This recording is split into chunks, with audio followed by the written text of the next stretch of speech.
আসসালামু আলাইকুম বন্ধুরা। এখন হালিম রান্না করব, তাই পেঁয়াজটা ভেজে নিচ্ছি। পেঁয়াজ ভেজে 4 ভাগে 3 ভাগ তুলে রাখবো। তারপরে হলো মাংস দিয়ে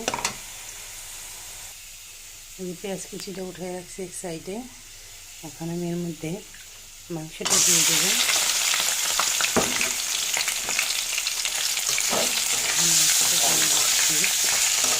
এখন মশলাটাও দিয়ে দেবো। আমি মশলাটা দিয়ে দিচ্ছি। এটা মশলা দিয়ে ঝোল দিয়ে দিচ্ছি। এখন মাংসটা সিদ্ধ হবে। সিদ্ধ হলে পরে সর্ষের দানাগুলো আমি দিয়ে দিব এর উপরে। এই যে আমার পিচ্ছিটা নাক ডলতেছে, ঠান্ডা লেগেছে তো তাই নাক